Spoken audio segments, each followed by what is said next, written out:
Sebenarnya saya tidak bercita-cita menjadi seorang chef. Karena tahun 80-an nggak ada karir chef itu dalam otak itu nggak ada. Chef is not a career gitu loh. Karena Indonesia mah nggak laku. Zaman dulu orang maunya kerja kapal, paling continental breakfast, western cuisine. Orang Indonesia yang mau bisa makan Indonesia nggak laku. As you know, chef kita kerja tuh 24 hours ya, 24/7, 7-Eleven kalau orang bilang ya gitu ya.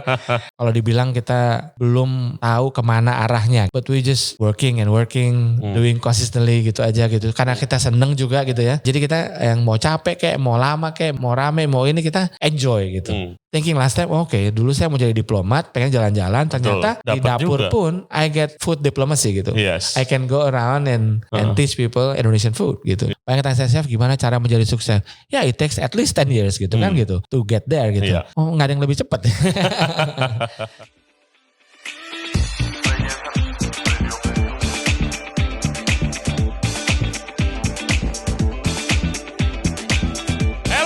Thank you very much for tuning into the show today. Kali ini kita kedatangan chef legendaris lagi ke podcast kita. Chef Vindex Tengker yang kalian pasti udah gak asing lagi. Dia mampir untuk cerita-cerita perjalanan karir dia yang pengalamannya of course sangat-sangat luar biasa. Dan juga pelajaran-pelajaran yang diambil dari setiap profesi yang diambil. Karena pernah jadi chef hotel, chef catering khususnya Garuda. Juga pernah keliling Indonesia, promosiin makanan Indonesia. Sampai sekarang dia do restoran consulting. Episodenya sangat luar biasa dan banyak banget pelajaran yang bisa jadi inspirasi kita di podcast ini. Seperti biasa, jangan lupa subscribe di Ray Jensen Radio, di YouTube, Spotify, and all other podcast platform. Juga follow kita di Instagram dan di TikTok di Ray Jensen Radio. And without further ado, please welcome the great chef Vindex Tengker. Enjoy the show. Oke, suatu kebanggaan buat Ray Jensen Radio Podcast. Akhirnya Chef Vindex Tengker di sini. Apa kabar saya? Baik, saya apa kabar? Thank you banget. Baik. Saya udah thank you udah sempetin waktunya datang Chef ke sini. Saya dari awal podcast sebenarnya bukan pas bikin pengen ngobrol-ngobrol sama Chef. Iya, kita berjanji tapi belum kejadian dulu iya. Akhirnya. Iya. Oke, Chef, kita langsung mulai aja. Chef sekarang lagi sibuk apa? Kalau sekarang ini mungkin boleh dibilang saya ngamen ya. Jadi muter-muter. Okay. Muter-muter. Pasca pandemi itu basically masih konsultan. Juga kita istilahnya product development lah. Oke. Untuk online maupun offline. Jadi juga ada beberapa kegiatan-kegiatan yang melibatkan kementerian seperti tadi saya bilang pernah kita ngobrol-ngobrol di awal itu ada Anugerah Desa Wisata dengan Kementerian Pariwisata. Jadi kita ke desa-desa. Di sela-sela itu saya juga restoran takeover gitu ya. Oh bikin acara kayak pop-up dinner gitu pop-up dinner. Terus kemudian juga consulting beberapa restoran atau kafe. Saya dengan Second Floor Coffee juga gitu bikin menunya. Itu aja jadi beberapa kegiatan yang ngamen lah ya. Ya kalau kita bilang dulu kan muter sini gitu ya. Kita singing there gitu. Masak sini masak sana gitu ya. Chef enjoy jadi seorang konsultan lebih daripada operation kan chef bertahun-tahun kan di operation. Basically gini kan, saya mulai kerja 89 ya. Mungkin kau belum lahir itu juga ya. 2 tahun sebelum saya lahir itu udah mulai di kitchen. Udah mulai di kitchen ya. Udah sweating in the kitchen. Nah basically memang 31 tahun saya di dapur basically. Jadi dan pokoknya boleh dibilang 4,5 tahun itu in the operation yang bukan kitchen. Oke, emangnya di mana? Di Garuda. Oke. Terakhir kan di Garuda saya. Jadi bekerja sebagai karyawan itu terakhir di Garuda. Kalau bekerja di hotel terakhir itu Darwangsa Hotel. Oke. 2015 gitu ya. Nah setelah itu saya basically have my own time. Karena dari dulu memang kita pengennya, pengen freelance, ini gitu ya. Ada main cita-cita seorang chef itu, kalau dia retired pengennya itu bantu sana. Jadi dia punya have spare time with family. Betul. Itu balance of life basically. Itu yang susah. Balance of life. Work-life balance tuh. Work-life balance kan. Kalau kita di F&B, kita di kitchen, basically as you know, chef, kita kerja tuh 24 hours ya, 24/7, 7-Eleven kalau orang bilang ya gitu ya. Libur gak tentu, kadang dapat libur, kadang enggak, and we work like 14 hours a day gitu. Jadi, itu normalnya ya? Normal gitu ya, normal. Dan buat kita we enjoying it gitu. Nah sekarang ini we enjoying it karena we can choose our own time. Kapan kita mau bisa bekerja gitu ya. Bukan pilih-pilih ya, tapi we balance our time gitu lebih ini. Jadi ada waktu istirahat, ada waktu kita kerja to make our own money juga sebenarnya. Karena at the end of the day you need money juga gitu. Yes, of course. Buat ini. Nggak bisa kita pikir dulu, kadang anak-anak kan kita bilangin, maunya buka sendiri. You don't know bahwa buka sendiri itu is more difficult than you work in the hotel. Gitu, sebenarnya way more difficult. Tapi orang berpikir karena they have time gitu. Padahal sebenarnya lebih sulit. You have to purchase your own. You have to. Jadi kalau bilang bahwa sekarang lebih enjoy, yes. Okay. I'm enjoying my time after 31 years working in the operational. Sekarang I have my time yang bisa saya atur dan bisa kita still work in your field that you like. Gitu. Itu sih yang paling ininya. That's important. Tapi guys, ini karena udah pengalamannya 31 tahun ya. Karena banyak chef yang kontak saya sejak bikin podcast tuh DM. Saya baru lulusan sekolah masak ini nih. Ada yang di Indonesia, ada yang di luar negeri segala macam. Saya ingin menjalani karir sebagai konsultan. Bagaimana cara mulainya? Ya saya bingung dong. Pengen ketawa sebenarnya chef. Kalau baru lulus mau jadi konsultan itu hampir impossible karena konsultan itu kerjaannya si owner nih basically yang bayar kita itu punya masalah dan kita bantuin kita kelarin ya kan. Kalau belum punya pengalaman sulit ya, betul gitu. Setuju sih, maksudnya gini, yang sekarang ini makanya mungkin dilematis kalau saya bilangnya bahwa ini anak-anak zaman now gitu ya. Saya nggak tahu Gen Z atau apa gitu ya, tapi they think bahwa ada cara instan untuk mencapai sesuatu. There is no. No. Jadi yang harus kita adalah ya tadi 31 tahun itu memang kita bekerja untuk supaya mendapatkan ilmu, kemudian setelah itu kita membagikan ilmu. Lewat tadi restoran takeover itu juga is not show off, but is actually working with the team in there. You teach them new menus, and kasih inspirasi juga. Kasih inspirasi, and then sometimes you have to fix here and there untuk the working environment. Jadi secara nggak langsung kok juga kayak ditanya-tanya juga gitu. Jadi in some ways you kind of like teach them something lah gitu. Betul. Jadi kalau very impossible untuk kita baru selesai sekolah, and then you wanna be a consultant gitu. Itu boleh bilang itu mission impossible. Iya, betul. You don't know the way, kok baru tahu textbook. You haven't know the real life itu sebenarnya. Even a professor, kalau mereka baru di tempat mereka bekerja, belum bekerja, and then you wanna fix something, itu also impossible gitu. Karena kok nggak ada di situ. Belum ada di lapangan. Kok nggak merasakan gitu. Karena antara textbook dengan kenyataan sometimes can be 180 degrees difference gitu. Apalagi kalau misalnya sekolahnya di luar negeri terus balik ke Indo, itu beda banget. Balik ke Indonesia sangat-sangat jauh. Asian, Indonesia lagi gitu. Punya pengalaman juga yang istilahnya seperti gitulah. It's different culture, different style, different mentality gitu. Hey guys, kalau kalian suka konten seperti ini, jangan lupa like the video dan juga subscribe ke channel kita, Ray Jensen Radio Podcast. Back to the show. Nah, Chef, tarik sedikit. Tadi saya bilang kerja pertama di kitchen tahun 89. Iya. Itu di mana dan kenapa akhirnya end up di dunia kitchen? Itu mungkin pertanyaan klasik sebenarnya, simple questions tapi susah jawabnya karena gini, 89 itu saya pertama bekerja di Amandari Hotel di Ubud. Ya di Kedewatan tepatnya. Itu tarik balik sebenarnya saya tidak bercita-cita menjadi seorang chef. Karena tahun sebelum itu ya 80-an saya tamat SMA 86 gitu ya. Nggak ada karir chef itu dalam otak itu nggak ada gitu. Chef is not a career gitu loh. Dan kita nggak melihat itu sebagai satu hal yang is worth of going gitu. Boleh bilang mungkin pekerjaan yang cukup disepelekan pada itu. Dan stigmanya juga bahwa di dapur itu buat cewek. Kita dari lingkungan, saya dari Manado ya, papa Manado, mama Ambon. Terus biasanya kalau kita ada kumpulan masak-masak itu biasanya kan yang masak itu oma-oma atau ya tante-tante yang masak. Kalaupun ada om-om yang masak itu om-om yang tidak kawin gitu ya istilahnya gitu. Jadi buat kita kayaknya gitu ya, not really that.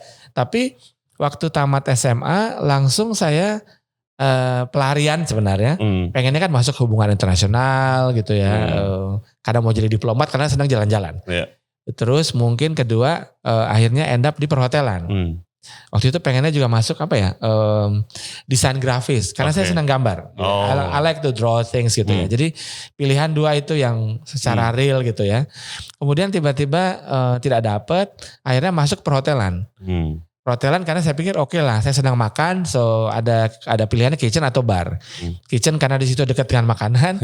Kemudian kalau di bar saya senang ngobrol sama orang. I like to, saya kebetulan bahasa Inggris kuat, matematika yang kurang gitu ya.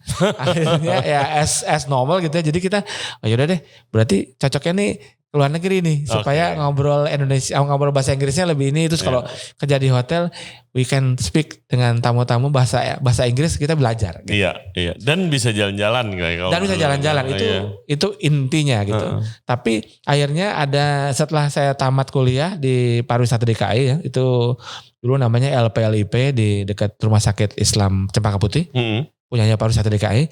Itu ada tawaran pekerjaan di Bali.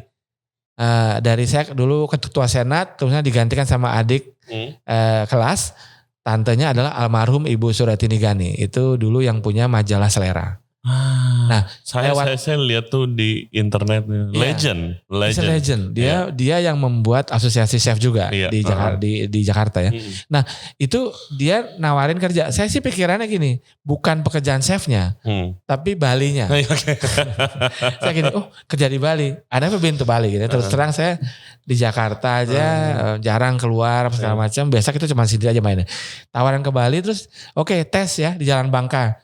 Tes juga saya nggak punya referensi kita. I mean sekarang you open Google, you open website, you open YouTube, you open this, you got recipes, you got how to make it this gitu kan. Dulu nggak ada. Jadi kita saya berbekal buku PKK nenek saya, buka nih rendang, ada bawang merah, bawang putih, cabai, gitu. Tapi saya sendiri nggak tahu ya. Yang saya tahu cuma kunyit, karena kunyit itu kuning. Laos nggak tahu yang mana, kencur nggak apalagi gitu kan. Lah tapi sebelumnya kan udah sekolah perhotelan. Kan sekolah perhotelan kita belajar masakan Perancis. Konsome, prawn cocktail. Blank lah ya. Makanan Indonesia mah nggak laku. Gitu. Zaman dulu orang maunya kerja kapal, paling continental breakfast, western cuisine. Orang Indonesia yang mau bisa makan Indonesia nggak laku. Wow. Jadi kita benar-benar nol. Terus kemudian dites ke sana dong, ke Bangka. Terus kemudian untungnya dikasih resep bahasa Inggris. So I can read. Terus lagi semua dinamain. Ginger, turmeric, galang-galang. So with the recipe I can read and I can make. Nah jadi setelah belakangan ketahuan bahwa kenapa saya diterima, karena I follow recipe. Gitu. Sedangkan chef-chef yang lain pakai feeling, suka feeling. Dan yang dites itu bukan makanan umum. Ayam pecal. Apa itu? Ayam pecal. Ayam pecal kan we don't know gitu. Saya juga gak pernah gitu. Pas saat itu kita saya follow recipe. Ternyata setelah belakangan saya tahu itu masakan dari Jawa Tengah, Yogyakarta. Ayam pecal tuh ayam yang di braise dengan turmeric kare gitu, seperti kare, kemudian di grill. Ini namanya ayam pecal. Terus gulai lemak. Do you know? I don't know. So, jadi itu ternyata dari Lombok.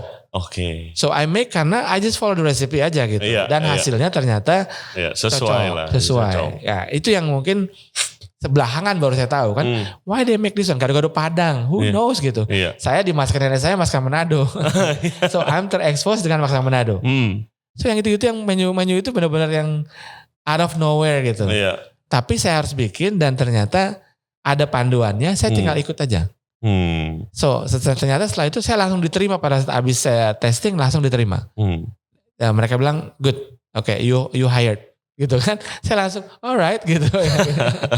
Sebagai sebagai Indonesian chef. Jadi, Education chef? No, Indonesian chef. Oh, Indonesian chef. Sorry. Jadi mereka ada 13 villa doang.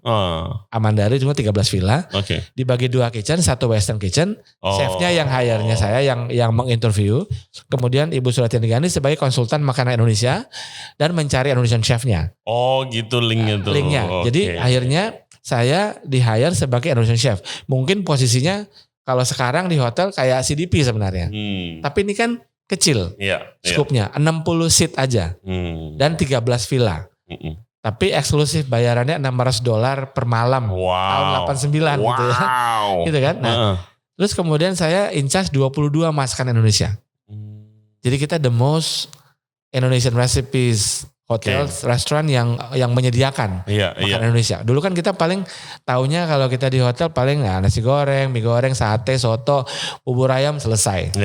Nah ini yang itu tadi yang saya sebut, ada gulai lemak ya, ada ayam pecel, ada mendoan, ada bubur bayam, everything yang buat saya baru itu ada. Jadi saya working and learning at the same time gitu. Dan saya harus punya staff 3. 2 ibu-ibu dari daerah Ubud, 1 orang yang pernah kerja sama bule sebagai cook, tapi dia masakan Jawa. So completely we are kayak blind man, blind man teaching a blind person untuk making this gitu. Tapi kita cuma punya resep, and we just do it every day the same, consistent. Itu aja sih maksudnya. Berapa lama di industri saya sampai kayak mungkin ada berasa gak kayak oke, berarti ini perjalanan emang gue di kitchen nih karirnya gitu. I love it gitu. Pada saat itu ya mungkin kalau dibilang kita belum tahu kemana arahnya gitu ya. But we just working, doing consistently gitu aja gitu. Karena kita seneng juga gitu ya. Jadi kita yang mau capek kayak, mau lama kayak, mau rame, mau ini kita enjoy gitu. Sehingga itu 31 tahun itu gak berasa bahwa we doing it gitu. Dan saya akhirnya 2011 masuk MasterChef itu kan setelah perjalanan berapa tahun, 20 tahun gitu ya. Jadi basically kita dulu aimnya adalah pokoknya we working good, kita kerja, tamu happy, kita happy gitu.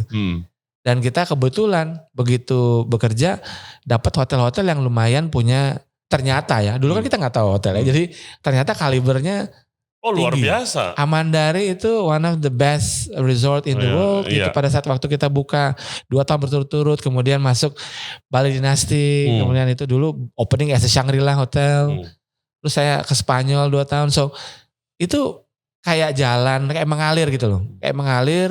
Kenapa saya Spanyol? Karena waktu itu perang Irak-Iran, Bali, tourism go down. Ada yang penawaran dari saudara di Swiss, dia buka di Spanyol, dia bilang, Finex, since you working in the Indonesian restaurant, why don't we open an Indonesian restaurant and you cook for us? Aku bilang Spanyol, oke gitu kan. Saya pokoknya pemikirannya cuman, saya kan select traveling banget gitu. Jadi kesempatan itu justru kalau timbul setelah saya di dapur.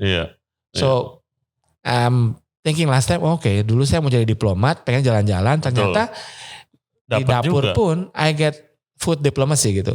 I can go around and teach people Indonesian food gitu. Jadi itu yang menurut saya menarik sehingga sampai 31 tahun tuh gak berasa. Gak berasa. Tapi chef apakah selalu always known dari awal, berarti emang kayak emang specialize-nya Indonesian food gitu?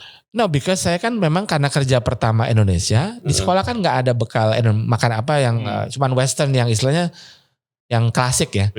Terus kemudian saya belajar saya dapat 40 resep masakan Indonesia dari Ibu Gani almarhum. Jadi bekal itu aja. Yang akhirnya saya Indonesian chef di Amandari. Terus pindah ke Bali Dynasty, Indonesian chef lagi. Terus di Spanyol 2 tahun bikin restoran Indonesia. So berbekal dengan recipes. Karena kita kalau nyari referensi resep lain kan nggak ada. Susah. Apalagi Indonesian food kan nggak ada. Even kita Western food kita harus beli di Singapura kalau kita keluar gitu. Berarti we don't have any other. Nah setelah dari Spanyol 2 tahun baru saya kembali baru kerja sama Four Seasons. Nah di Four Seasons saya ditaruhnya memang di Indonesian food juga.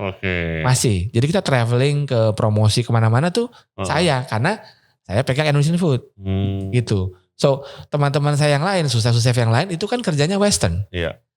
they don't have that knowledge of Indonesian food. Jadi kalau kita promosi kan promosi makanan Indonesia.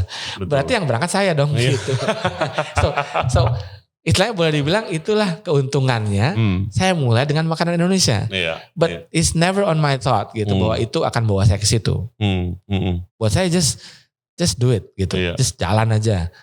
Make it nice. Terus tiap hari pasti ada yang baru. Saya bikin, mungkin cerita dikit ya. Bikin rawon. Rawon kan saya ikut resep dong.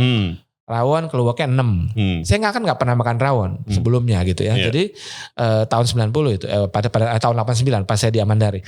Itu hari pertama bagus, besok pahit, besok enggak gitu kan. Terus saya gini, ada masalah apa gitu kan gitu. Saya tanya dong ke Ibu Gani, kan chef saya marah-marah gini. Why make now is bitter. Yesterday was good gitu kan. I don't know gitu. I make the according recipe kan gitu. Saya cek ke Ibu Gani bilang gini, kamu rasa nggak keluaknya? Enggak. How do I know gitu kan? Kan nggak sempat diajarin semua lah gitu ya. Jadi saya harus belajar sendiri. Ternyata harus dirasa. Ternyata each keluak itu ada yang kering, ada yang pahit, ada yang bagus. Nah kita harus memilih itu.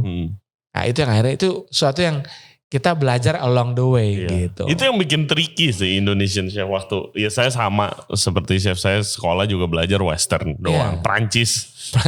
Pas balik ke Indonesia, terus waktu di sana mulai kerja, setiap ada orang, wah Indonesian food. Ayo bikin staff meal, family meal, Indonesian food. Saya gak bisa apa-apa. Coba Rey, selain nasi goreng dong ada apa lagi? Saya gak bisa, gak ngerti. Tapi begitu belajar terus habis itu aplikasiin ke restoran ya sulitnya itu kadang bawangnya nggak wangi. Iya, bawang pun beda-beda kan. Bawang besar dengan bawang kecil itu punya ketajaman yang berbeda. Cabai kadang datang nggak pedes terus kita kan nggak nyobain cabainya satu-satu ya. Tiba-tiba dikomplain aja tuh sambal hari itu semua nggak ada rasa. Iya. Itulah maksud saya bilang. Memang Indonesian food itu dibilang kompleks, memang kompleks gitu. Karena memang kita terdiri dari berbagai macam ingredients yang mungkin boleh dibilang tidak terlalu stabil. Apalagi 89 gitu kan. Orang gak punya standarisasi sebenarnya. Tomat datang 6 shape gitu. Warnanya merah, hijau, kuning gitu kan, orange. How you can make marinara, tomato sauce, atau misalnya rica yang merah gitu harus stabil gitu. Beda-beda gitu, konsistensinya gak ada. Tapi each day we learn something gitu. Itu ya chef salah satu yang paling pengalaman Indonesian food yang saya pernah undang. Itu jadi emang feelingnya itu nggak bisa lepas dong. Ya kan kalau lihat misalnya ibu-ibu sekarang kan sampai sekarang pun kalau menurut saya paling the best way buat belajar masakan Indonesia, apalagi masakan ethnic food daerah mana gitu, itu ke rumah tante siapa, ibu siapa, untuk dilihat langsung. Tapi kan dia nggak pernah pakai resep kan, selalu kayak segini. Bawa catatan, tante ini berapa gram, nggak tahu ya segini gitu. Oke. Sekepel. Sekepel gitu. Tapi ya feeling itu emang nggak bisa lepas ya, chef. Sampai skala apapun gitu kalau Indonesia. Iya, jadi gini, pertama kan kita harus mengetahui karakteristik dari makanan itu. Misalnya kita belum tahu nih ya, jadi kayak rawon kan berarti dia konsistensinya itu dia kan sebenarnya soto yang dikasihin keluak gitu. Nah rasanya di mana, ini di mana. Nah setelah itu kalau kita di hotel tetap kita ada konsistensinya datangnya dari gramasi. Makanya kalau di resep-resep dulu kan 6 butir bawang merah. 6 butir bawang merah itu bisa gramasinya bisa beda banget. Iya kadang yang gede. Kalau besar kecil. Gimana? Kalau dia kecil gimana gitu kan. Nah, jadi selalu kita bilang oke, you kasih yang standar kemudian you timbang. Habis itu kalau kita mau bikin 10 kali resep berarti dikaliin. Tapi by gramasi. Nah, by the time kita punya udah palette sudah terbentuk, then you can do ratio. By ratio kita by ratio. Iya. Okay. Jadi misalnya bawang selalu 1, kemudian dia punya garlic setengah, cabai itu habis itu setengah. Kalau dia memang dominan cabai berarti cabainya 1. 1 banding berapa? So during that period of pengalaman bertahun-tahun itu akhirnya kita bisa by ratio. Tapi hasil akhir akan ditentukan oleh taste gitu. So whether it's already correct, it's already pas atau enggak gitu. Makanya rasa tetap tadi bilang ini, the feeling of taste itu pasti gitu. Harus di akhirnya harus ada yang bilang okay, this is fine. Kayak rendang, belum jadi kan kita nggak bisa bilang rendang karena Betul. masih proses gule, proses kalio, proses rendang. Rendang lu mau sampai mana? Iya. Kering kah, basah kah gitu. Iya. Nah itu ya itu payakumbuh kah? Iya. Atau bumi tinggi. So itu akan berakhir di taste gitu. Saya ingat waktu itu Chef Ragil kesini, dia kan juga hobinya sampai sekarang keliling Indonesia belajar masak. Dia sampai ngukur panjang ruas jari ibu-ibu terus dirata-ratain. Karena banyak banget resep buku lama yang bilangnya berapa ruas jahe. Iya. Jarinya segede gimana gitu. Ruas siapa nih gitu. Ruas dari mana nih gitu. Ya tapi memang gitu. Jadi terus kan sekarang bukan pakai ruas, pakai senti kan sekarang. Kalau yang resep sekarang ya. Senti pun kan juga kayak kunyit. Kunyit disentiin 2 senti. Tapi kunyitnya gemuk apa tipis atau apa kan gitu kan beda juga gitu. Betul. Nah jadi kalau by pengalaman misalnya kita bilang ini warna kuning dominan. Berarti gramasinya otomatis dia lebih tinggi. Rasionya itu ya. Untuk rasionya. Oke, luar biasa. That's a great tips ya. Nah seperti banyaknya di Indonesia itu kenal atau tahu Chef Index tuh waktu Master Chef. Ya. Kalau saya biarpun saya udah di industri, saya tahu wah ini Chef Index keren banget nih pengalamannya gitu kan ya. Tadi cerita sedikit aja, CV-nya pasti luar biasa banget. Gimana offer itu terrealisasikan Chef jadi di TV gitu? Ya.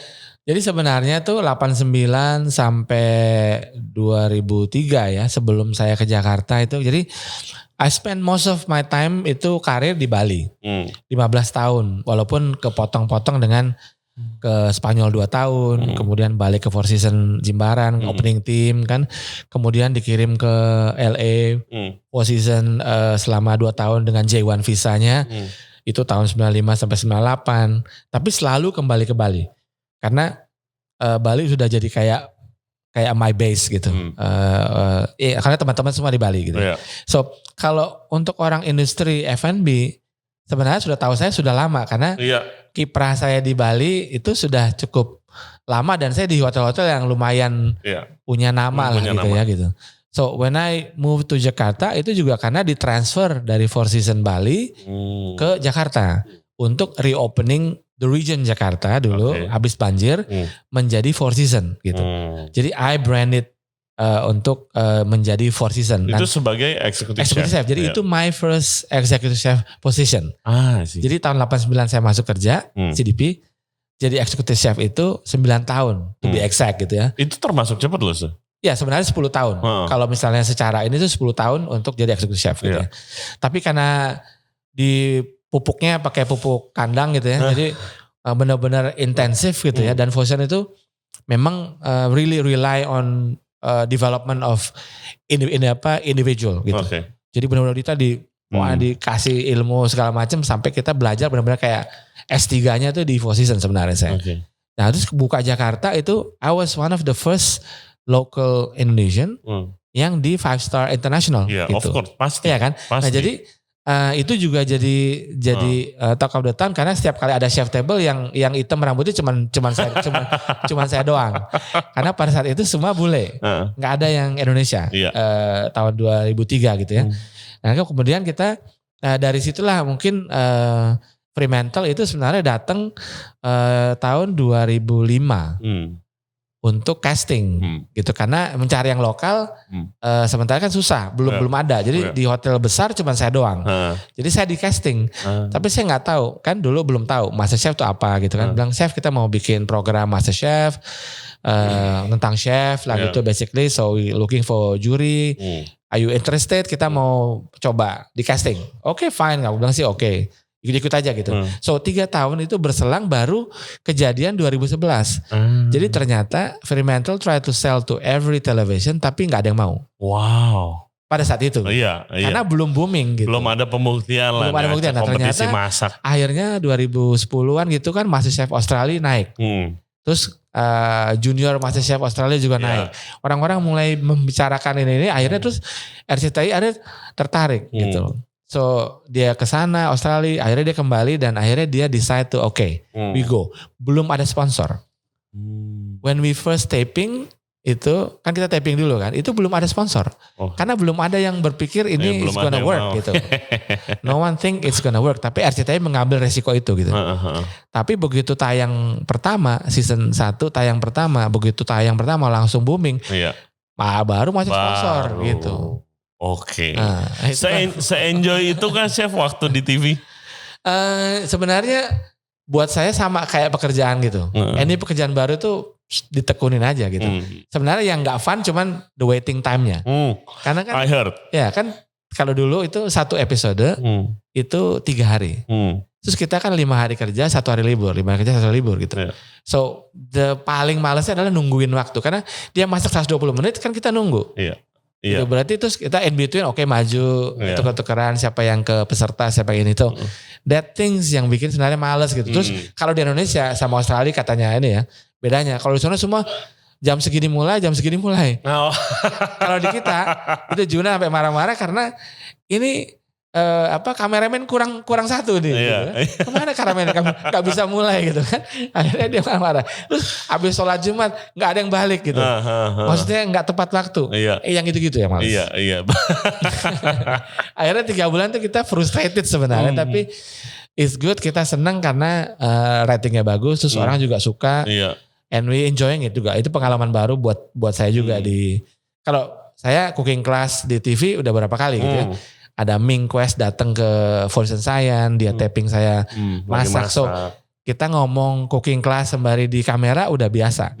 Cuman yang kayak ini baru gitu. Jadi buat saya just enjoy it aja gitu the momennya gitu. Yang the impact sih kalau saya lihat Master Chef itu banyak banget impact bagusnya menjadikan profesi chef tuh lebih eksklusif kayaknya. Betul.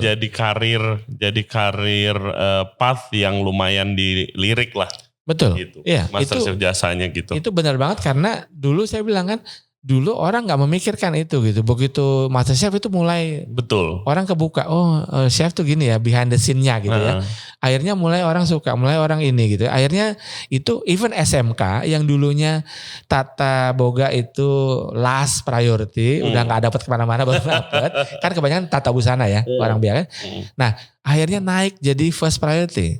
After Master Chef. Di mana-mana sekarang gitu. Jadi semua mau jadi chef sekarang ini gitu. So ada plusnya, ada minusnya pasti kan. Yes, gitu. Betul.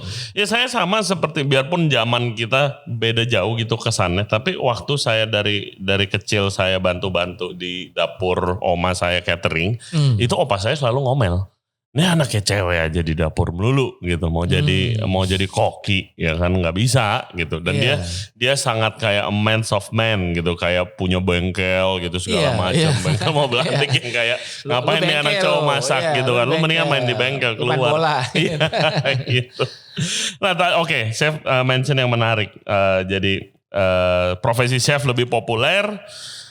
Jadi banyak yang terjun ke industri, tapi ada plus, ada minusnya. Betul. Ya plusnya of course itu jadi kita punya banyak fresh new faces dan mestinya lebih gampang nyari staff gitu. Tapi realitanya enggak sih. Nah negatifnya apa sih? Kalau dari kacamata saya. Kalau dari kacamata saya, bahwa ini sama ya, pekerjaan itu tidak seindah dari yang kita lihat. Apalagi di TV. Di TV itu you looks all the beauty, you looks all the good, you looks all the success, you looks only the part yang you being known by everyone, you are famous and everyone knows you, and that's it gitu. Tapi di luar daripada itu, mereka begitu masuk ke industrinya, baru seleksi alam itu berlaku. Kebanyakan kaget, kebanyakan mereka ternyata susah ya gitu. Banyak tanya chef gimana cara menjadi sukses. Ya it takes at least 10 years gitu kan gitu. To get there gitu. Nggak ada yang lebih cepat. Gini, orang sekarang baru pegang cutil sudah bilang chef kan gitu.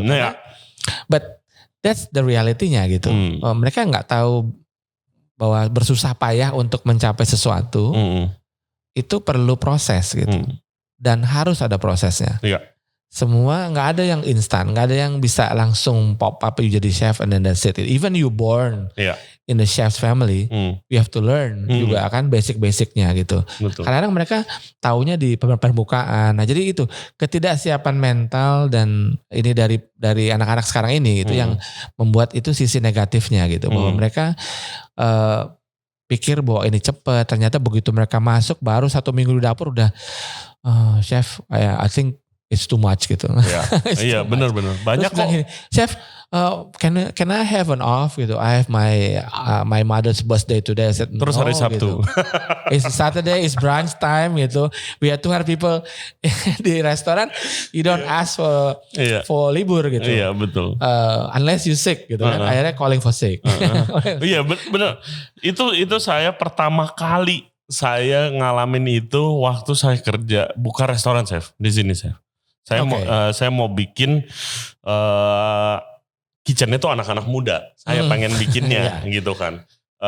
Terus kayak ada 11 orang anak-anak muda semua saya pilih dan freshly graduate gitu. Ada banyak. Ada banyak. Ada banyak. Kayak mungkin 5 orang, 6 orang kayak posisi komi gitu. Saya jadi dari ngambil fresh graduate. Terus yang udah kerja 2 mungkin 3 tahun, saya kasih CDP atau demi chef gitu segala macam. Dan saya ngerasanya di situ turnover cepat karena banyak. Biarpun itu lulusan sekolah masak ya. Itu maksudnya udah sedikit di grooming mungkin lah ya industri, mungkin ada yang udah pernah magang. Tapi ya itu restoran-restoran Indonesia banyak yang kaget ternyata preparationnya jauh lebih banyak, mungkin bumbu bisa berapa kilo gitu banyak, kan. Banyak macam lagi. Iya gitu. Dan abis itu ada ini pertama kita buka hari Kamis, terus abis itu ini weekend pertamanya. Terus abis itu ini lagi service 7:30 saya di depan pas. Baca tiket gitu segala macam.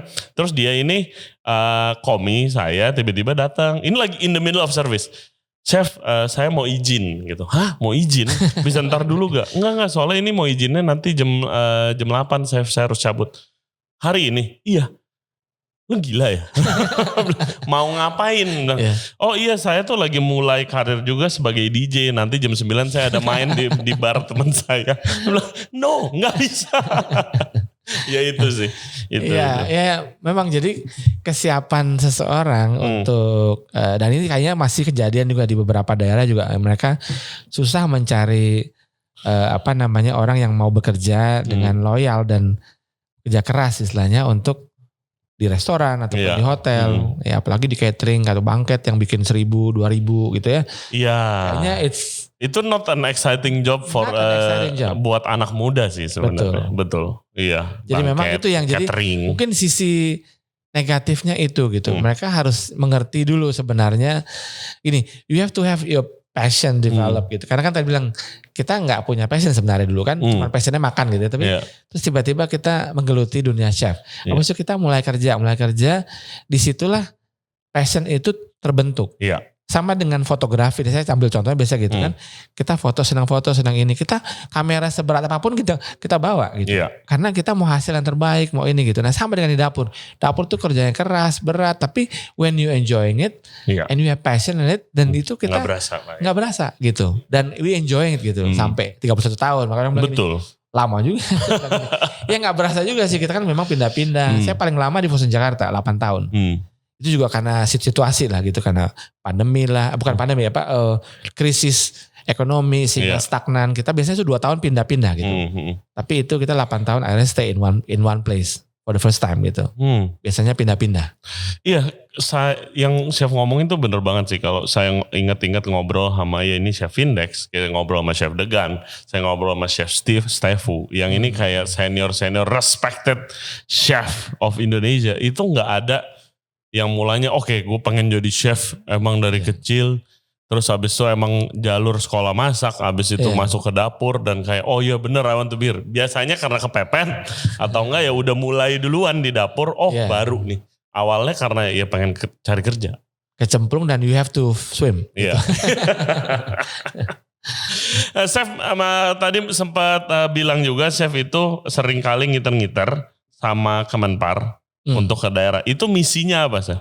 Nah jadi ini pas di pertengahan pandemi gitu ya. Dan dulu kan saya dengan Kemenpar sering juga kita promosi luar negeri. Iya biasanya kan keluar negeri tuh. Ya kan promosi untuk keluar negeri. masak Kita makanan Indo. bikin masakan Indonesia, bikin Indonesian Night gitu ya. Di Berlin kita, terus di Harrods di London, di Jepang, di mana-mana lah kita muter-muter gitu ya. Nah during pasca pandemi di pertengahan 2021 Kemenpar kemudian punya satu ini yang bikin namanya Anugerah Desa Wisata. Saya terpilih menjadi salah satu jurinya. Memang ada 5 kategori, dulu ada 8 kategori, termasuk salah satunya souvenir. Dan di dalam souvenir itu ada produk UMKM, ada makanan di situ, ada ini. So saya berpikir waktu itu saya cuman akan menjuri ininya aja. Ternyata setelah saya masuk ternyata kita juri semua nih. Homestay-nya gimana, ini gimana. Jadi sebagai turis istilahnya. Nah, tapi di situ saya bisa keliling Indonesia ke desa-desa yang saya belum pernah kunjungi gitu. Saya dulu banyakan keluar, terus terakhir di hotel 2015 ya, Dharma Bangsa Hotel. Kemudian saya ke Garuda Indonesia. Nah di Garuda Indonesia juga saya ke daerah-daerah, tapi belum ke desa. Nah di pandemi ini saya ke desa-desa dan kita ke desa wisata. Itu ada lebih dari mungkin 17 ribuan gitu. Tapi yang mendaftar Anugerah Desa Wisata itu 3 ribuan. Dan yang kita kunjungi itu 50 dan dibagi 13 juri. Jadi kita dapat sekitar 10 desa lah. Nah, jadi itu Aceh sampai. Jadi itu desa-desa, sorry saya potong buat memperjelas nih listener. Jadi desa-desa itu kayak submit, ada kayak seleksi gitu ya. Iya. Dan yang menang mungkin apa? Dapat funding supaya yang menang ya dia dapat funding, dapat pelatihan, terus juga dia dapat nama karena kan istilahnya ini kan dia akan dibikinin video tentang desa itu dipromosikan sehingga menambah, dan itu hasilnya di ADWI pertama 2020 terus 2021 2023 itu kenaikan wisatawan yang datang ke tempat mereka tuh 50%, ada yang 100%, ada yang 300%. Jadi membantu mereka juga gitu. Jadi di sana kita selain menilai, kita sebenarnya memberi masukan. Betul. Misalnya lu homestay-nya harusnya gini nih, kurang pencahayaan, ini harusnya putih biar lebih bersih, lebih bagus. Terus UMKM-nya lu produknya kayaknya kemasannya perlu dirubah deh. Oh ini emping sudah bagus, tapi mungkin ini harus dikemas dengan lebih bersih. Nah itulah. Jadi kita ke sana selain menjuri, kita juga memberikan penilaian itu, dan ada juga yang mereka menang misalnya homestay-nya terbaik. Juara 1, 2, 3, 4 gitu. Terus dia punya digitalisasi bagus, juara 1, 2, 3, 4. Ada juara umumnya juga gitu. Terus chef kemana aja yang paling berkesan? Kebetulan saya dapat Aceh, itu di salah satu gampong ya, yang dia dulu terkena dampak tsunami terbesar. Jadi dia punya 1.700 apa 1.000 berapa penduduk, tinggal 300 sampai 400. Terus mereka akhirnya membangun kembali, terus termasuk bikin museum tsunami gitu ya. Dan itu jadi buat saya melihat peristiwa itu tuh benar-benar berasa kayak kita ada di situ. Terus sekarang melihat udah berubah, itu senang banget gitu. Terus kita juga pernah saya ke Pulau K di Ambon, itu ada namanya Desa Wisata Ngilngof. Pantai pasir terputih 3 km panjangnya. Halusnya kayak bedak. Akhirnya dia dapat muri juga tuh. The best pasir terhalus sedunia. Terus di sana dia homestay-nya bagus. Ini orang turis-turis sudah lebih banyak tahu daripada kita sebenarnya. Kadang-kadang daerah-daerah itu tuh turis lebih tahu duluan. Kita baru tahu kalau itu ada. Jadi, nah dengan ini istilahnya mereka akhirnya dapat lah ini. Terus pernah terakhir kita yang 2023 naik 7 kilo ke atas gunung di Makassar.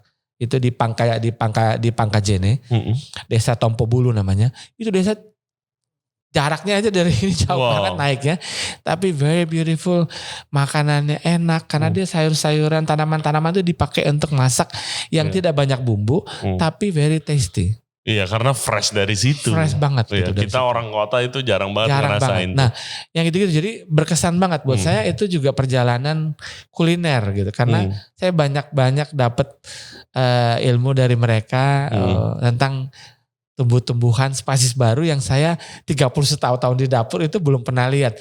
Terus juga di Ende saya ke desa Detu Suko Barat namanya. Itu pertama kali saya lihat pohon kemiri. I've been cooking with kemiri since 1989 gitu.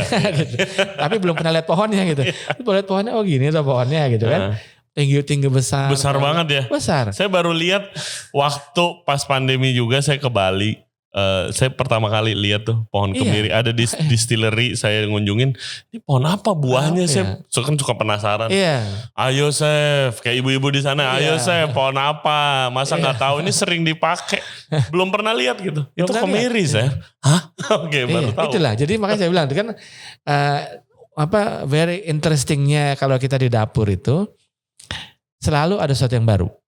Always something new to learn gitu. Jadi kita nggak pernah berhenti di dapur tuh kayaknya nggak akan berhenti. Karena saya consulting sekarang ini pasti masih ke dapur-dapur juga. Malah kalau buat saya sekarang dapur saya banyak gini. Karena semua kitchen yang saya datengin itu dapur saya gitu. Istilahnya ketemu teman baru, ketemu tim baru, kita masak bareng gitu ya. Itu suatu hal yang menarik sampai sekarang saya masih bisa melakukan hal yang saya suka. Ya di istilahnya kalau kita bilang sudah on my retirement day gitu. Retirement time gitu ya. Tapi menurut saya nggak mungkin retire. No, of course. Nah, maksudnya kan istilahnya sudah berhenti dari di operation. Jadi we take time, misalkan orang call it retired gitu lah from ini, ya. Bukan gantung raket, gantung panci gitu ya, tapi kita masih juga kita bekerja dan even ADWI gitu. Saya disuruh masak juga gitu. Kadang-kadang ibu-ibu bilangin, chef ayo masak chef. Ini pakai lobster, pakai ini. Kita masak gitu. Jadi still I think I will not leave kitchen. Iya. Apalagi kalau lagi di daerah-daerah tuh chef. Iya sayangnya ya.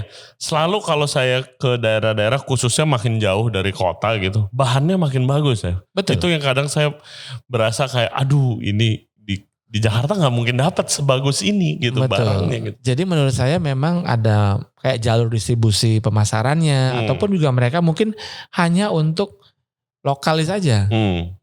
Pemenuhan kebutuhannya gitu. Mereka nggak bisa bikin banyak, nanti di order banyak mereka bingung gitu. Kayak ada emping enak banget di Tasikmalaya. Mereka bikin sendiri, numbuk sendiri. Gitu. Begitu goreng, waduh enaknya minta ampun. Tapi mereka nggak bisa kalau suruh besar-besaran karena orang yang kerja cuma 6 gitu kan. Kalau mereka harus bikin itu ada orderan 1000 bisa manggil orang-orang dan belum tentu mereka bisa bantu gitu. Nah, jadi betul. Ada beberapa spesialisasi atau bahan-bahan yang memang is just good in the local di sana gitu. But cannot go out. Nah, itu yang sebenarnya dari ADW ini kita mengharapkan bahwa orang-orang luar kalau datang ke desa itu dan bisa merasakan. Problemnya lagi memang transportnya sometimes itu 7 hours, 6 dan hours. mahal biasanya saya. Atau buat mahal but long gitu. Very long. Waktu itu saya pernah diundang ke Aceh Culinary Festival di Banda Aceh beberapa tahun lalu. Dan itu emang tugasnya nyari kayak hidden game produk. Jadi kabupatennya itu ada 20-an kabupaten disuruh showcasing makanan dan minuman. Saya pernah juga datang. Iya, rumah daerah. Wah, itu amazing banget sih. Itu amazing banget. Memang kayak dia masak di satu kuali Kuningan gitu. Itu masakan khusus yang mereka bilang keluar hanya waktu tertentu saja. Iya. Itu mereka masak di situ, udah daging sapi ya, masak lama sampai dia jadi sebenarnya kayak mirip-mirip kayak tongseng gitu, tapi emang masaknya lama gitu. Dan pakai itu gitu. Masaknya pelan, jadinya enak banget gitu. Jadi buat saya itu tadi menarik untuk kita bisa melihat kuliner-kuliner lokal ataupun yang di daerah yang punya potensi sebenarnya. Betul. Gitu. Kita punya kekayaan kuliner yang luar biasa. Sangat, dan gak ada yang punya lagi. Gak ada yang punya. Dan sayangnya ada juga yang tidak bisa diteruskan. Iya. Karena resep gak ada. Sampai di nenek ini doang. Habis itu anaknya gak mau. Nah itu yang kadang-kadang saya bilang sama pemerintah setempat, yuk dong kumpulin resepnya. Kau bukukan di ini. Jadi paling enggak every region have their own specialties. Buat nanti kita jadi Indonesian Gastronomy Book gitu. Betul. Saya dulu juga pernah beruntung di-invite ke Jepang. Ke salah satu kota yang dampak tsunami-nya tuh paling besar. Kotanya Kesenuma namanya, ini kota kecil. Kayak 4 jam naik Shinkansen dari Tokyo. Hancur. Di sana ada pasar ikan terbesar di Jepang, lebih gede dari Tsukiji. Tapi jadi kebanyakan ikan mau ke Tokyo tuh lewat situ dulu. Nama daerahnya? Namanya Kesenuma. Oke, Senuma. Iya. Saya sedang Jepang tapi saya belum pernah sana. Iya. Nggak ada apa-apa, Chef. Itu kota setengahnya tuh pasar ikan. Oh. Jadi sisanya ya cuma restoran lokal. Tapi di sana uniknya banyak orang Indonesia yang kerja di perikanan. Oh. Banyak banget, 30% penduduk kota kecil itu orang Jawa. Oh ya. Iya. Jadi orang kampung Jawa Sumatera. dong. Jadi kampung Iya. Jawa dong. Dan di sana untuk program revitalisasinya dari tsunami yang dampaknya gede banget, itu pemerintahnya bikin satu lembaga budaya.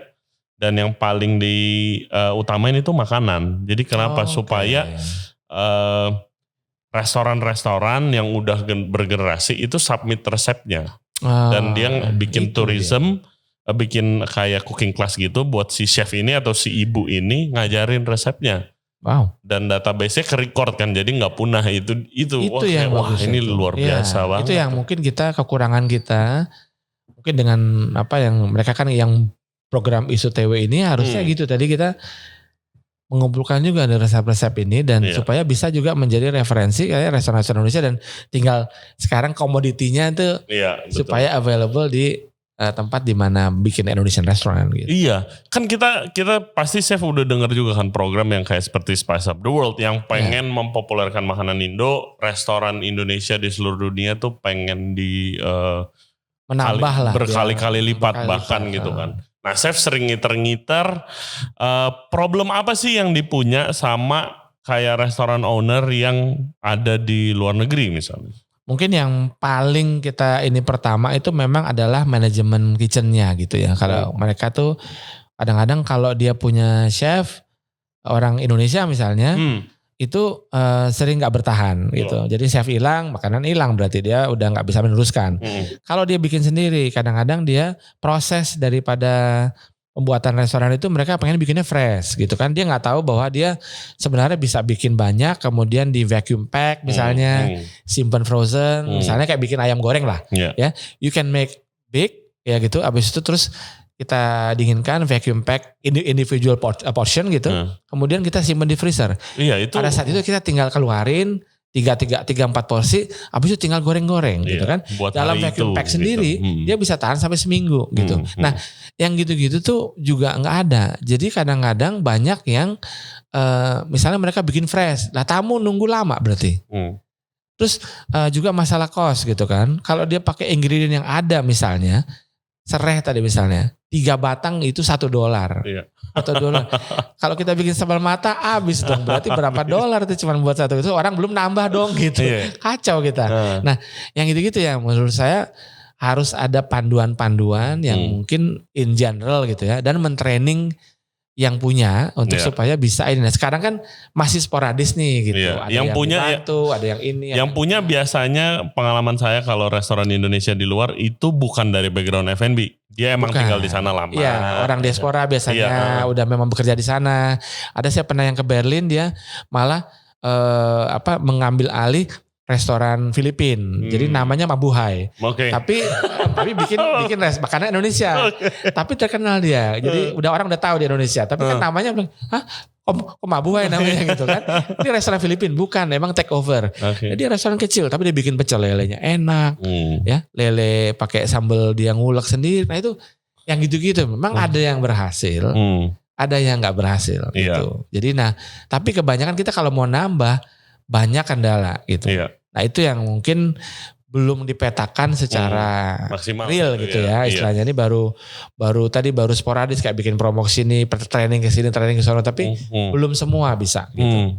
Iya, saya ingat sih waktu saya di Paris itu daun jeruk tuh sampai dibekuin di freezer, di vakum. Daun pisang juga kan beku gitu. Jadi memang harus ada modifikasi juga. Tadi kan bilang bawang besar, kecil, merah di dalam negeri aja tuh bisa berubah kan, bisa beda. Apalagi kalau misalnya di luar, kan di luar kayak Laos kebanyakan kan dipakai sama Thailand untuk tom yum. Berarti dia yang muda. Kalau kita pakai resepnya kita, berarti kan harusnya dia pakai yang lebih tua. Nah, berarti double, harus ada penambahan, harus ada modifikasi resep standar yang kita buat dari Indonesia. Gitu. Nah, itu dan masing-masing tempat beda-beda. Apa bumbunya kali, chef? Yang dikirim, kayak misalnya kirim base bumbu nih, Bumbu kuning, bumbu merah, bumbu putih. Bisa begitu, bisa vakum, begitu. Ya kan? Terus udah. Itu sebenarnya salah satu cara misalnya gitu. Tapi sekarang kita ngomong gini, kalau kita bikin merah putih kuning, terus kita bikin misalnya ayam kuah kuning. Berarti kan kita harus punya rasio apakah kita ini di resep itu ada kemiri nggak?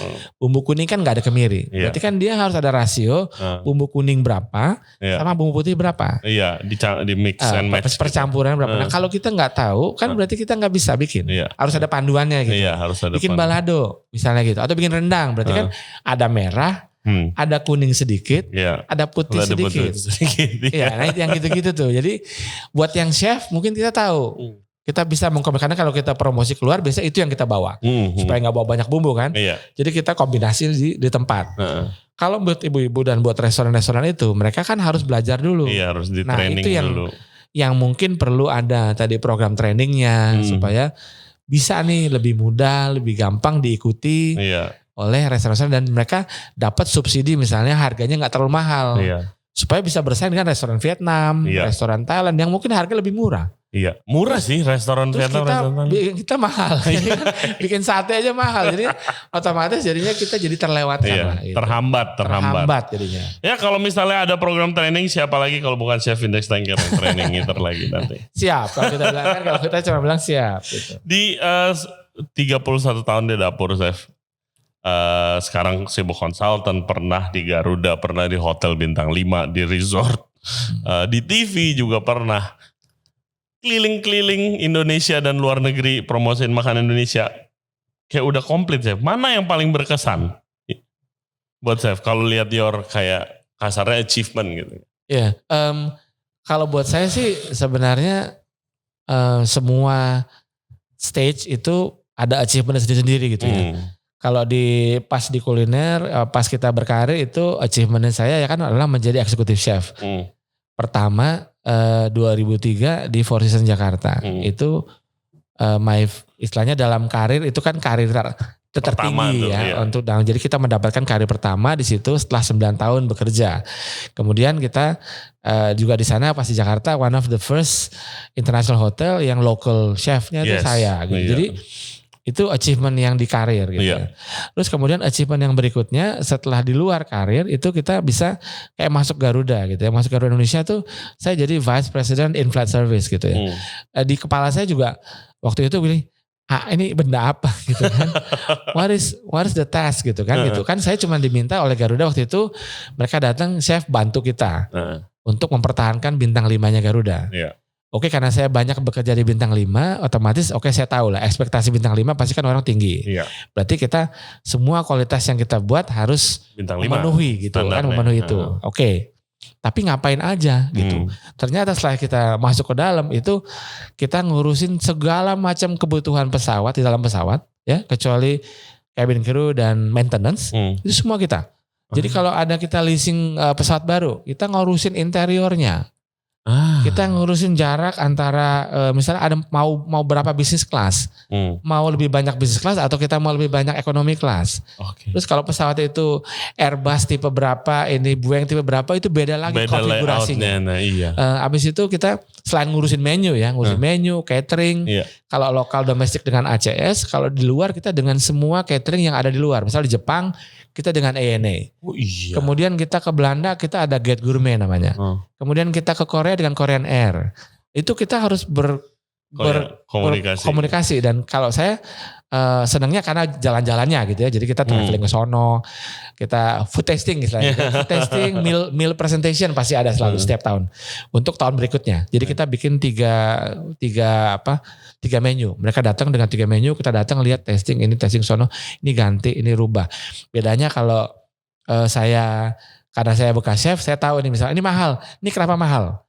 Ini karena pakai mushroom sauce gitu kan. Change the sauce gitu.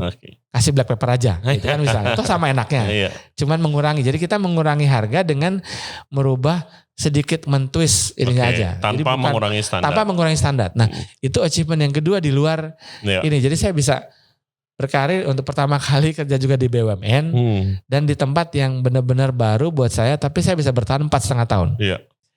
Setelah itu baru menurut saya ya sekarang bisa bekerja di area yang saya sukai dan my passion itu juga suatu achievement gitu. Karena sampai sekarang saya masih traveling jalan ini dan jadi saya suka jalan dapat. Iya, itu udah dapetnya tuh. Udah dapat banget tuh jalan. Saya suka makan dapat gitu kan. So I get basically what I need dengan balance of life-nya gitu. Jadi work balance. So thanks Lord maksudnya itu bisa tercapai sampai segitu. So buat saya sih kayaknya bukan dibilang masih ini masih belum tercapai, tapi sudah tercapai. Every stage ada pencapaian gitu. Dan itu saya syukuri gitu bahwa kita bisa mencapai. Sekarang kita working with different cafe, different ini, mereka mau bangun ini, konsep ini. Oke, kita ikutin aja gitu kan. Maksudnya let's follow the flows gitu. Let's follow whatever yang happens, it happens lah gitu ya. Jadi gimana cara reach out ke chef kalau mau kayak kerja bareng chef sebagai konsultan mungkin? Kan kebanyakan saya dapatnya dari Instagram. Jadi DM Instagram baru kita tukar-tukaran nomor baru kan itu yang paling cepat karena I'm there gitu. Basically kan saya istilahnya kalau bilang sekarang udah nggak punya establishment kan tetap. So Instagram is my showcase gitu. So kadang-kadang saya pun dapat pekerjaan ataupun dapat orderan cake gitu misalnya kadang-kadang gitu.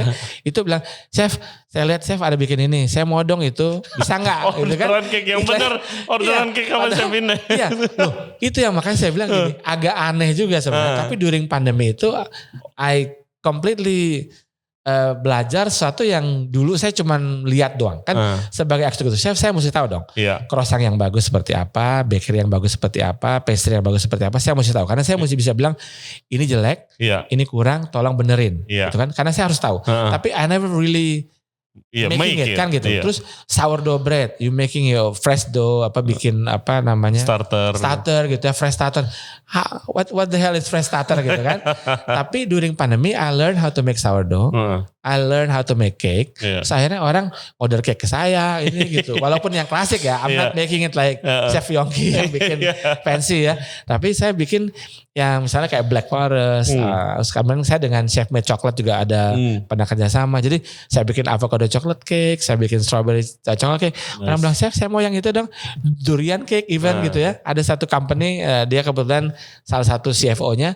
Kalau dia ada ulang tahun pasti durian cake. Terus bosnya senengnya pakai musangking. Jadi di switch aja ya. Durian jadi musangking.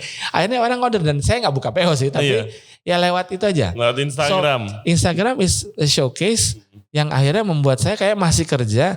Even during pandemi, I can survive with Instagram gitu. Instagram didn't make money. Tapi it give you opportunities untuk orang reach you out gitu. Terus akhirnya product development juga akhirnya lewat situ. MLA minta bikinin video sampai 2 tahun bikin kita video masak. Ellen Veer juga coming gitu. Jadi buat saya ya tadi saya bilang you have to balance between your work sama your social media karena social media itu kau punya portfolio sekarang. Kau punya portfolio sekarang. Benar gitu. Sekarang sangat-sangat important chef social media. Chef jangan males kayak aduh gua udah sibuk di kitchen kapan lagi. Iya, tapi itu platform mumpung masih gratis ya. Betul. Ntar suruh bayar. Susah itu. Chef Index, thank you banget buat waktunya. Ini habis ini kita masuk ke pertanyaan dari listener. Siap. Sukses terus Chef. Terima kasih. Selalu sukses dan jadi inspirasi. Sama-sama juga. Buat banyak chef-chef muda nih khususnya. Oke, guys, masuk nih ke pertanyaan kalian. Thank you very much for the questions. Keep them coming please. Yang paling menarik kita akan tanyain ke tamu kita. Pertama buat Chef Index Tanker @Jusantikans. Mau tanya Chef sebagai konsultan, bagaimana tips membuat perencanaan yang strategis di industri ini? Karena katanya industri ini kompleks tapi perubahannya cepat banget. Nah sebagai konsultan bagaimana mengantisipasi itu Chef? Nah jadi mungkin saya bilang tadi ya karena makanya kenapa saya bilang kalau konsultan itu perlu jam terbang. Karena you have been through so many situations, so many changes, so many style gitu ya, different concept yang kau harus buat, yang akhirnya membentuk kau menjadi sampai sekarang ini gitu. So dengan kalau caranya kita konsultan adalah bagaimana kita bisa berkomunikasi dengan yang punya, the owner, what do they want gitu. Nah kan dari what they want itu kemudian kita bisa come up dengan plan. sama kayak bikin restoran Indonesia dong. Berarti kan dia makan Indonesia. Seperti apa makan Indonesianya? Modern kah? Tradisional kah? Nah, karena itu kan akan mempengaruhi your plan gitu. Iya, betul. Apakah nanti pakai gerabah atau pakai apa? Lu style seperti apa? Lu mau lesehan atau mau fine dining gitu ya? Mau pakai garpu berapa macam kau mesti punya. So each of the apa namanya consultation yang kita buat akan bervariasi. Depends on what the guest want gitu. So kalau dibilang berubah, perubahannya ya tergantung. Sekarang kan ada owner yang mau fancy misalnya, karena sekarang lagi up to date fancy misalnya. Atau ada yang they wanna still a comfort food. So we make comfort food even di tengah orang-orang yang membuat lagi trennya lagi bikin fine dining atau modern dining gitu. So, jadi itu yang saya bilang you have to understand kemauannya owner tuh apa. Betul, itu yang paling penting kalau konsultan. Iya, karena jangan owner mau lu apa sendiri. kita bikin apa gitu. Kan dia bilang gini, bebas deh lu bikin apa. Iya. Ya konsultan kan perpanjangan tangan owner. Owner punya ide, yang maunya apa, punya visi, ya kita harus realisasi itu. Dan kalau soal perubahan sih, mungkin kalau saran dari gua itu jangan, emang tren akan selalu ada sampai kapanpun. Tapi konsep dari restoran itu sendiri harus tetap kental gitu. Kalau enggak orang akan lupa. Iya. Jadi kalau udah konsep udah jelas, terus kemudian dia berjalan di tengah sama kayak ada yang makanya saya salut banget dengan restoran yang dia bisa bertahan 30 tahun gitu ya. Nah itu berarti sesuatu yang buat kita bilang bahwa itu orang cari gitu loh. It's not about ambience, it's not about ini, but it's all about the food. Ada juga yang karena orangnya gitu. Karena they know the personnya itu yang ownernya duduk di depan dan selalu bilang ini, halo apa kabar gitu. Anak saya dulu dikasih es krim gitu ya. Itu ada salah satu restoran di Cikini gitu ya. Namanya Rendezvous. Rendezvous ya, legend banget. Dari saya belum kawin ada anak ada ini, saya datang ke sana still the same ayam goreng mentega gitu ya, still the same for you, still the same ini, dan dia selalu ada di situ ibunya dan selalu bilang ini, halo apa kabar gitu. So, anak saya dikasih es krim gitu. Akhirnya anak saya kalau bilang kamu kemana, mau Rendezvous aja karena dia mau es krim gitu. So ada hal-hal yang memang buat saya bilang itu restoran-restoran yang legend yang kayak Angke juga gitu. Everyone knows gitu. Jadi mereka akan datang ke sana. You don't have to promote that high, orang udah datang. Tapi memang di tengah tren sekarang ini saking banyaknya, ya kita harus bisa tadi being in the right place in the right time gitu. Karena sometimes you have a strategic place. It also cannot work gitu. Iya kan? Market yang menentukan. Market yang menentukan. Kita di saat yang tepat atau di tempat yang tepat gak sih gitu. Betul. Sebenarnya. Saya setuju. Good advice. Nah lanjut. At the cook helper. Kesalahan fatal apa yang pernah chef lakukan di dapur yang bikin kalau diingat gak bisa tidur nih sampai sekarang? Ya tadi mungkin sudah sempat kita singgung sedikit ya mengenai rawon itu ya. Itu benar-benar buat saya shocking gitu. Karena dengan ketidaktahuan saya, terus habis itu saya dimarahin dengan sangat besar gitu ya. Udah jadi lagi produknya. Udah jadi produknya, udah saya jual gitu kan. Sudah jualan nih kita nih gitu. Terus itu baru pertama kerja, pasti kita stres banget tuh. Terus sama, saya mungkin yang awal-awal kerja yang mungkin lebih banyak kesalahan karena kan kita belajar gitu ya. Kayak kita mesti file ikan dan dulu kan nggak ada yang instan ya. Dulu kita kalau sekarang beli ikan file, gitu kan, chicken breast file, chicken leg boneless gitu ya. Kalau sana kan datang ikan setiap Jumat datang ikan. Saya harus bersihin. Kita ada menu ikan. Itu saya dilihatin di belakang sama chef untuk pada saat file harus nggak ada sisa daging di tulangnya. Itu kan gemeteran lah. Maksudnya pertama kita baru belajar gitu, habis itu dilihatin gitu harus ini dan pisau mesti tajam. Kita udah berusaha. Saya sempat pernah dilemparin pisau juga gitu ya. Nah, jadi itu gara-gara file itu. Iya, file lah. Jadi itu langsung shock gitu. Dan mungkin yang satu lagi yang buat saya itu kalau dapur kita biasanya boleh dibilang hampir ada aja ya kesalahan. Tapi yang mungkin yang buat saya paling ini tuh pertama kali harus keluar ke depan. Kita yang tahu dulu kan chef semua itu pasti di belakang aja. Iya, tempatnya di belakang. Iya, nggak ada yang maju ke depan dan show gitu, itu nggak ada.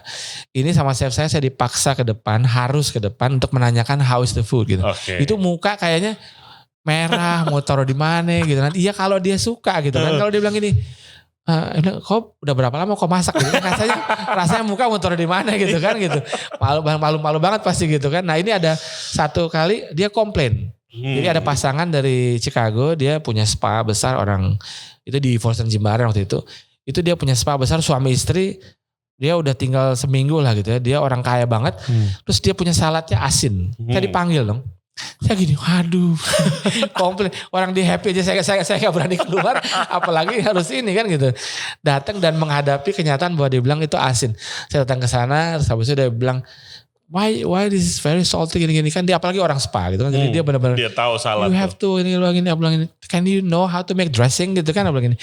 Akhirnya aku bilang ini apologize gitu ya, bahwa ini anak buah saya kebetulan kita tidak lihat, tapi dia bikinnya mungkin kelebihan, let me fix for you gitu kan. Akhirnya keluar lah gitu kan, akhirnya terus kita balik ini saya bikin, akhirnya dia happy. Terus dari situ akhirnya kita lama-lama build up relation yang membuat dia akhirnya percaya dia saya bikin apa aja dia suka gitu. Dan itu buat saya jadi satu ini jadi malah temen gitu. Ada dokter juga, profesor dari Austria, dokter tulang, dia juga akhirnya tinggal bilang, "Chef, I want fish." Saya cuman ketemu dia di depan, "How are you?" ini I want today I want the fish. Oke. Saya langsung ke belakang, saya bikinin spesial gitu. Itu akhirnya jadi kebiasaan, lama-lama kita jadi biasa ke depan gitu. Itu yang mungkin sekarang ini banyak chef juga yang dia mau ke depan takut gitu ya. Mau, banyak banget. Mulai dari ini tuh udah tangan udah keringetan gitu ya. Mau ngomong, tapi you have to do it aja gitu. Lama-lama nanti akan jadi biasa gitu. Betul. Dan bangun relationship baru sih. Betul. Iya. Karena tamu senang kan sebenarnya. Betul. When you come to the table and say, "How is your food?" Gini, thank you chef, it's very good gitu. Mungkin kadang-kadang kurang-kurang dikit mereka try to build up that ininya bahwa it's very good chef gitu. Enak banget ini gitu segala macam gitu. Dan kalau ini kalau misalnya ada masalah jadi bisa dibenerin saya. Benar. Mereka komplainnya jadinya bukan komplain. Mereka memberikan feedback gitu. Mereka bilang, "Chef, kayaknya kurang ini gini." Oke, nanti kita benar gini. Akhirnya jadi the other way around gitu. Dan itu yang menurut saya banyak sekali kita restoran sebenarnya punya kunci untuk bisa establish relationship dengan guestnya. Karena the more kita engage, sebenarnya the more kita bisa mendapatkan loyalty lah istilahnya. Setuju banget itu, makanya PR tuh sekarang kita kemarin baru ngundang chef salah satu PR restoran top lah di Jakarta. Nah itu emang pentingnya relationship sama tamu sekarang gitu. Betul. Kayak sekarang ada di restoran aja udah ada kayak title yang guest relation officer gitu. Nah itu pentingnya. CRO gitu. Lanjut lagi, Igeri Katiawan. Apakah chef pernah bosan kerja di kitchen selama 31 tahun nih? Dan gimana sih ngatasinnya gitu? Kalau lagi bosan, lagi stuck gitu. Mungkin kalau dibilang bosan sih mungkin gak pernah bosan ya gitu ya. Kayak sekarang karena kita bilang ini F&B itu penuh dengan dinamika yang berubah-ubah, yang terus kita juga, tapi kita harus proaktif juga ya sebenarnya mencari sesuatu yang baru, karena kan ada kalanya kita memang tuh menu keluar kayak air gitu kan dari kepala kita bikin menu, chef bikin menu langsung gini terus gini udah dapat gitu ya. Kadang-kadang kita muter apa yang mau dibikin, padahal udah 31 tahun gitu ya. Harusnya resepnya punya sudah setumpuk gitu. Tapi tetap kita mikirin dengan konsep dengan ini gitu. Jadi kita mau menyesuaikan. Kalau saya kan biasa kalau buat menu tuh saya gambar dulu. Saya biasanya gambar dulu, baru dari situ baru saya menjadikan menu, karena ini nanti ada bulatnya di sini, berarti bulatnya itu harusnya tomat misalnya, cherry tomato. Terus di sini atau enggak, bulat di sini adalah kita bikin perkedelnya bulat. Atau jadi that thing. So itu yang membuat saya kayak terus bisa jalan, dan buat saya sih memang you need to go out gitu. Kalau kita kerja di satu tempat, kita juga harus explore outside gitu. You need to do restaurant shopping juga di luar, karena kita nggak bisa stuck dengan apa yang kita sudah punya dan we are happy about it gitu. Karena eventually kita juga mesti ada masukan-masukan lain, itu juga buat refreshing kita. Betul. When you go out during your cuti ataupun vacation, spend time also untuk lihat satu yang lain gitu. Karena itu juga mungkin bisa jadi kayak referensi as your dictionary lah buat kau punya a future reference buat menu-menu yang gak akan kau buat. Gitu. Iya betul sih, makan itu very important part of the job as a chef. As a chef gitu. Mau gak mau kau harus nyobain sini, nyobain sono gitu betul. Ya. Gitu untuk supaya kau juga sebenarnya mendapatkan referensi. Karena betul. Saya bilang bahwa dulu kan kita gak punya referensi lain selain kita harus di mana saya pergi, saya pasti nyobain yang local restaurantnya. Dari situ saya belajar taste-nya, belajar dia punya presentasi, namanya ini. Terus begitu saya kembali, waktu itu kan zaman saya 90 kan memang lagi fusion kan gitu. Akhirnya saya bisa mengkombinasikan Western dengan Indonesian gitu. Dulu zaman saya dulu orang saus kayak berblong dikasih ginger aja udah wow gitu kan gitu. Iya kan? Tahun-tahun itu gitu, tahun 90-an gitu kan. Wow gitu di Wong waktu itu di New York. Kasih lemongrass sedikit, wow udah keren gitu kan gitu. Sekarang kan you can create so many things gitu loh. Dengan sauce yang berbeda dan different sauce, different ingredient gitu. So itu yang menurut saya you have to find yang menarik buat kita. Misalnya kau sedang di pastry, so ngulik lah pastry. Terus use your time wisely dengan mungkin sekarang kau tinggal buka Instagram, Pinterest itu you have your ideas coming in sebenarnya itu. Inspiration lebih gampang. Itu refreshing yourself gitu. Betul. Oke, pertanyaan terakhir nih Chef. @aisbm199. Chef Index kapan terakhir banting piring di kitchen? I'm not Gordon Ramsay gitu ya. Jadi saya sebenarnya selama saya berkarir 31 tahun itu saya memang terkenal tidak suka marah gitu. So my approach ke masalah biasanya I will ask them to come and then saya akan ngomong gitu. Atau kalau saya lagi ini banget saya tinggalin dulu. Gitu. Okay. Then I come back after I cool down. Gitu. Tapi kalau during service biasanya I try as much as possible untuk be calm ini karena marah tidak menyelesaikan masalah gitu. Iya betul. Betul banget. Kok malah bikin yourself also hurt karena kok bisa darah tinggi lah, kok bisa pokoknya segala sesuatu yang jelek itu akan masuk di kita gitu. So I know some people like the style of itu. Saya ada satu mungkin cerita sedikit. Anak buah saya dulu dia kerja di Chinese restaurant sebagai taho, which is dia masih cuma di wok pembantu wok. Iya, pembantu wok. Terus dia akhirnya dapat kesempatan dia cari kesempatan buat dia bekerja di Inggris gitu. Akhirnya kebetulan position buka di Inggris, dia mau melamar walaupun cuma di kafetaria. She spend his time untuk belajar di Western Kitchen di Four Seasons Jakarta. So aku bilang oke, kalau kau memang mau silakan. Jadi belajar segala macam. Dia ke Inggris. Terus dia dapat guru di sana ataupun chefnya di sana kebetulan pernah di Four Seasons Jakarta. Itu orangnya temperamental gitu. So karena dia ini seperti kanvas putih kosong. So he learn plek gitu ya dengan this chef, and dia menumbuhkan that kind of arrogant gitu di dia, sehingga dia nggak suka makanannya buang. Itu karena he learn from that. Betul. The mentornya gitu, karena mentornya begitu gitu. So dan he proud of it gitu. Dan buat saya because you learn from that person, jadi you get that ini gitu, you get that attitude yang menurut saya kurang baik, necessary gitu loh. Lu bikin gitu di Asia, lu ditinggal sama lu punya karyawan, selesai ya, sayonara ya, bye bye chef, see you tomorrow gitu, you work yourself gitu kan. Kayak nunjuk-nunjuk pakai kaki juga gitu. It's buat orang dengan culture yang di Western culture yang biasa, you not apply it in here. Terus kok kerja di Bali pula, you tunjuk-tunjuk orang udah kastanya lebih tinggi, lu bisa tangannya kemana gitu kan gitu. Bahaya. So kadang-kadang itu yang menurut saya bilang ada orang yang tidak bisa menempatkan dirinya di tempatnya gitu, sehingga kenapa kau harus marah gitu? Why you wanna marah? Gordon Ramsay because it's in the TV show he's doing that, tapi dia juga karena yang dia punya mentor adalah orang-orang yang seperti itu juga. White yang memang orangnya begitu. Gitu. So you learn from the masternya begitu. Kalau saya dari dulu saya memang punya mentor, saya memang keras. Waktu itu saya ada bilang pada episode, tapi I'm not following that step gitu. I choose to, you have a choice basically. I have a choice to be good. Gitu. Kok bisa menyelesaikan masalah dengan masalah yang lebih baik daripada kita temperamental dan being angry to people all the time gitu.